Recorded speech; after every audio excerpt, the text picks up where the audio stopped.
Shalom, jua-jua manbanta krina, jemaat Tuhan yang kami kasihi dimanapun berada, khususnya jemaat Tuhan di GBKP Klasis Jakarta, Kalimantan. Sebelum kita memulai segala aktivitas, pekerjaan, usaha, pelayanan kita sepanjang hari ini, kami mengundang kita untuk terlebih dahulu bersama-sama merenungkan firman Tuhan dalam sapaan teduh pada pagi hari ini. Dan sebelum kita mendengarkan serta merenungkannya, terlebih dahulu mari kita bersatu di dalam doa. Kita berdoa. Bapa di dalam surga, kami bersyukur atas penyertaan-Mu dalam hidup kami, atas penjagaan-Mu, dan kami bersyukur atas pagi ini, atas kekuatan, kesehatan yang Tuhan berikan. Sebelum kami melakukan segala aktivitas kami mau datang ke hadapan-Mu, kami mau mendengarkan firman-Mu. Kiranya Roh Kudus-Mu menguasai hati dan pikiran kami, memimpin kami untuk memahami kebenaran firman-Mu. Biarlah Tuhan juga yang menyertai, menolong, dan memimpin hamba-Mu, agar hamba boleh memberitakan kebenaran firman-Mu seturut dengan kehendak-Mu. Berfirmanlah ya Tuhan, kami siap mendengarkannya. Dalam nama Yesus, kami sudah berdoa dan bersyukur. Haleluya, haleluya, amin. Bapak, Ibu, Saudara-saudara yang dikasihi Tuhan, firman Tuhan yang menjadi nas renungan kita pagi ini diambil dari Yesaya pasal 53 ayat 10. Demikianlah firman Tuhan. Tetapi Tuhan berkehendak meremukkan dia dengan kesakitan. Apabila ia menyerahkan dirinya sebagai korban penebus salah, ia akan melihat keturunannya, umurnya akan lanjut, dan kehendak Tuhan akan terlaksana olehnya.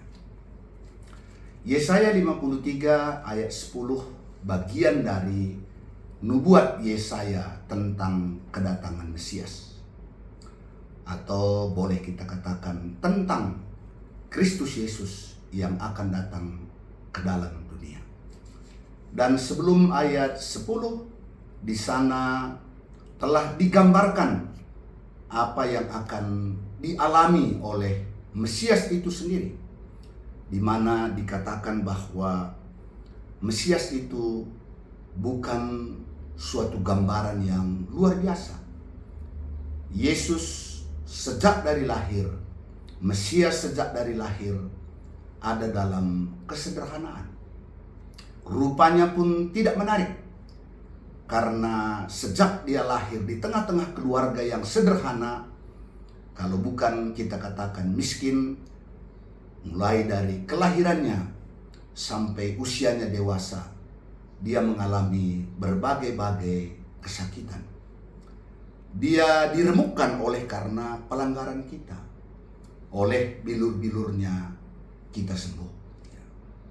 Ganjaran yang mendatangkan keselamatan bagi manusia ditimpakan kepada Yesus itu sendiri, Mesias itu sendiri. Nah, di dalam ayat 10 ini dikatakan tadi, tetapi Tuhan berkehendak meremukkan dia dengan kesakitan. Jadi penderitaan Mesias, penderitaan Yesus adalah kehendak Tuhan. Mengapa di sana dikatakan kehendak Tuhan? Karena upah dosa adalah maut. Dosa mendatangkan hukuman Allah. Jadi Yesuslah yang menanggung dosa kita itu. Karena tanpa seperti itu, maka keadilan Allah tidak akan terwujud. Jadi Allah yang maha adil itu harus menghukumkan akibat dosa dan kejahatan manusia itu di dalam diri anaknya sendiri. Kepada Yesus ditanggungkan semua dosa-dosa manusia. Jadi di sanalah bahwa Allah itu sungguh-sungguh menyatakan keadilannya. Jadi dia bukan hanya maha kasih, tapi juga maha adil. Karena itu upah dosa, akibat dosa dan kejahatan manusia ditanggungkan kepada Yesus. Dia diremukkan oleh karena pelanggaran-pelanggaran kita. Apabila ia menyerahkan dirinya sebagai korban penebus salah, ia akan melihat keturunannya, umurnya akan lanjut. Bapak, Ibu, saudara-saudara yang dikasihi oleh Tuhan, kita tahu bahwa Yesus dengan rela menyerahkan dirinya mati di kayu salib, mengalami seluruh penderitaan itu untuk membebaskan kita dari dosa, sebagai penebus dosa. Jadi bukan melepaskan bangsa Israel dari penjajah, bukan melepaskan manusia dari penjajah, tapi melepaskan manusia dari kutuk dosa, dari kematian kekal.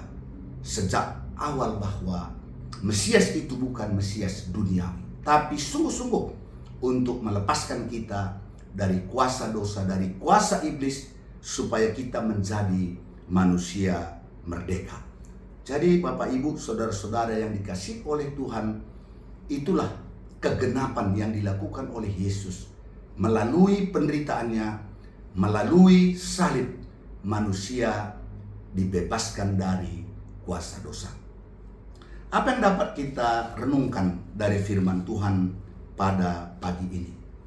Kita bersyukur bahwa sejak kejatuhan manusia ke dalam dosa, Allah sudah merencanakan bahwa kita akan menerima pembebasan dari Allah sendiri melalui Yesus Kristus. Dan memang jelas, Kristus menebus kita dari dosa bukan dengan cara gampang, bukan dengan cara mudah.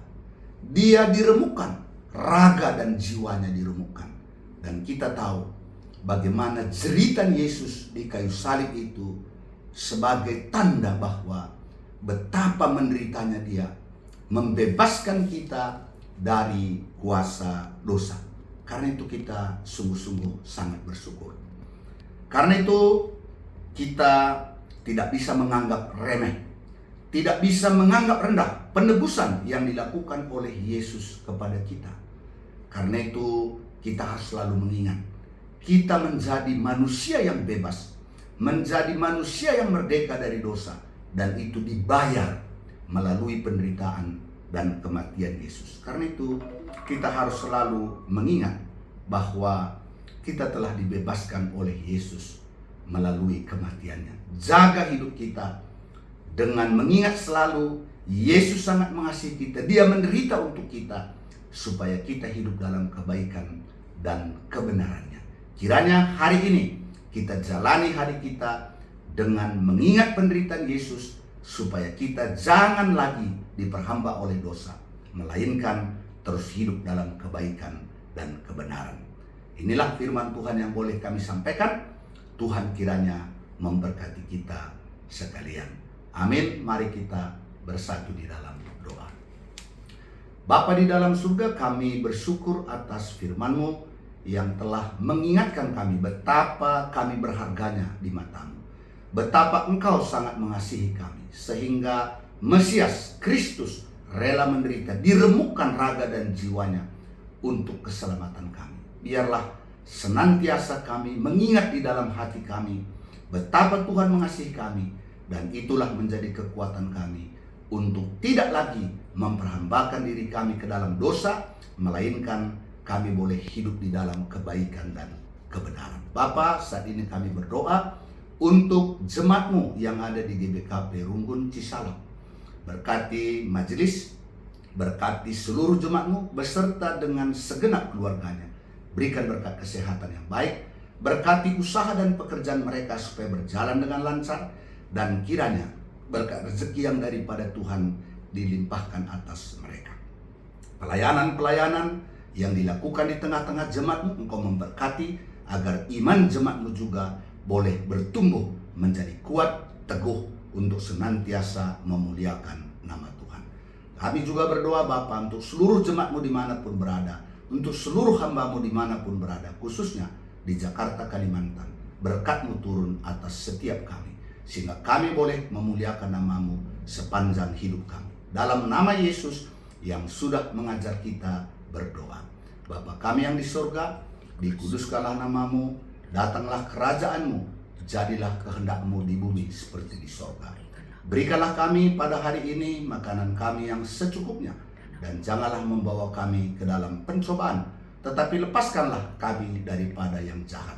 Karena Engkaulah yang mempunyai kuasa, kerajaan dan kemuliaan sampai selama-lamanya. Amin. Salam, Tuhan memberkati kita sekalian. Amin.